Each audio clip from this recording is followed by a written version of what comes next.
समाचार अब तक, सत्य का साहस। नमस्कार, मी नेहा आणि आपण बघत आहे समाचार अब तक। बघूया आजच्या काही ठळक बातम्या। निवासी भूखंड पर बहुमंजिला हॉस्पिटल और वाणिज्यिक इमारत को मिली अवैध मंजूरी।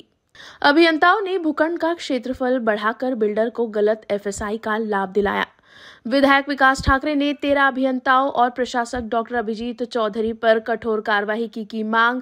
सेनाधिकारी की शिकायतों को भी किया गया नजरअंदाज। ठाकरे ने मुख्यमंत्री फडणवीस और पालक मंत्री बावनकुळे को पत्र भेजकर उच्च स्तरीय जांच की मांग।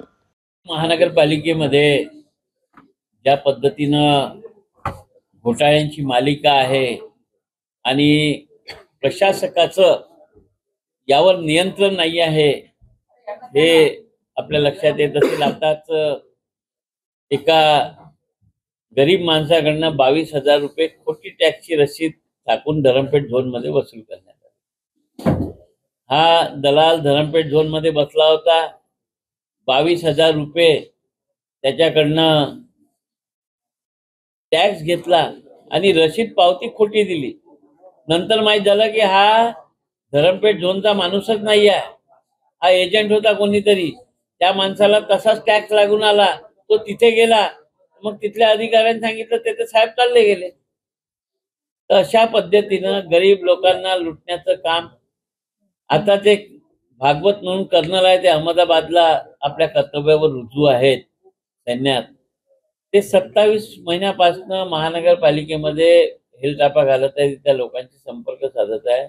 एका अब्जांच्या धनतोलीच्या भूखंडावर नियमबाह्य पद्धतीनं दवाखाना बनवण्यात आला, रहिवासी भूखंडावर। त्याच्यात पूर्ण अनियमितता आहे, त्याच्यात लीगल ओपिनियन विरोधात आलेला आहे, कोर्टाचे ऑर्डर्स आहे। इतकं सगळं असताना ते प्रशासकाला वारंवार सांगून सुद्धा प्रशासक कुठल्याही अधिकाऱ्यांवर कारवाई करत नाही। याचाच अर्थ असा आहे की हे सगळे काम करणाऱ्यांवर प्रशासकाचं संरक्षण आहे। आज कचरा कंपन्या कचरा उचलत नाही आहे, त्यांना प्रशासक काही म्हणू शकत नाही आहे। आज अमृत योजनेमध्ये मोठमोठ्या ठेकेदारांनी करोडो रुपये केंद्र शासनाचे घेऊन पळाले लाईन टाकण्याच्या नावावर। त्या लाईनची दुर्दशा काय आहे, तिथले रस्ते खोदले, लोक कसे जगत आहे, त्या कंत्राटदारांना म्हणू शकत नाही आहे काही। मला वाटते की यांच्या नियंत्रणामध्ये काम करणारे कंत्राटदार नाही आहे, यांच्या नियंत्रणामध्ये खालचे अधिकारी आहे नाही। फायरची एनओसी द्यायला पैसे, बिल्डिंगचा नकाशा मंजूर व्हायला पैसे, नकाशा बरोबर असला तरी काहीतरी त्रुटी करून लोकांकडून वसुली करायचे एजंट बसवून। तर हा धंदा जर या नागपूर शहरात चालू आहे, मला वाटते की महानगरपालिकेत जर स्थानिक स्वराज्य संस्थेमध्ये जर एक सगळ्यांची बॉडी असते, ती बॉडी असली की सभागृह होते आणि सभागृहात कुठलाही अन्याय झाला त्याच्यावर चर्चा होते। त्या चर्चेत जर अधिकारी दोषी झाला तो स्पॉटवर महापौर तिथे आदेश देऊन सस्पेंड करू शकतो।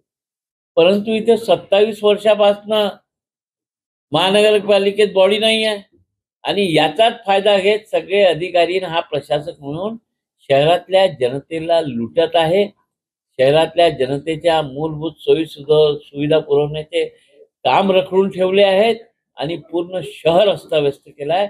याला जबाबदार प्रशासक आहे आणि जर शासनाने या प्रशासकाला याचा जाब विचारण्याची मागणी आहे की 27 महिन्याच्या कार्यकाळात जितके नकाशे मंजूर झाले असतील, जितके टेंडर झाले असेल, याची एक जशी नंदलाल कमिटी बनली होती आणि 2000 मध्ये ज्या नगरसेवकांना दोषी ठेवून गुन्हे दाखल झाले होते, 100 नगरसेवकांवर गुन्हे दाखल झाले होते।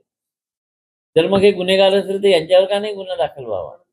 जेव्हा 100 नगरसेवकांवर त्यांनी सुचवलेलं काम अधिकाऱ्यांनी केलं त्यांच्यावर गुन्हे दाखल झाले होते, तर मग या प्रशासकावर 27 महिन्यामध्ये ज्या अनियमितता झाल्या त्याच्यावर गुन्हा का दाखल होऊ नये? कारण की जबाबदार हा प्रशासकाचा आहे। ही मागणी आम्ही राज्य शासनाकडे केली आहे आणि येणाऱ्या विधानसभेच्या अधिवेशनामध्ये ही मागणी आम्ही जोरात धरू आणि नागपूरच्या नागरिकांना न्याय मिळवून देऊ। हक्कभंगाचा सुद्धा प्रस्ताव टाकलेला आहे मी, जे आम्हाला आयुध मिळाला विधानसभेत की आमचा जो हक्क आहे आम्हाला सामान्य जनतेचे प्रश्न मांडण्याचा आणि तो त्याच्यावर जर अधिकाऱ्यांनी कार्याने तर हक्कभंग बनतो, तो प्रस्ताव मी टाकलेला। न्यायपालिकाच्या विरोधातही काम करत आहे। आता हे न्यायपालिकेच्या विरोधात आहे नाही आहे, लोक उघड्या डोळ्यांनी पाहत आहे. शासनाच्या निदर्शनास आणून देणं आमचं काम आहे. आणि हे काम यासाठी आहे की शहरातली जनता रस्त्यावर येऊ नये, या शहरातली शांती नांदावी. ज्या मूलभूत सोयी सुविधांसाठी ही महानगरपालिका बनली आहे त्या लोकांना मिळावा, लोकांची लूटपाट तिथे होऊ नये, यासाठी सगळे काही आमचे आहे.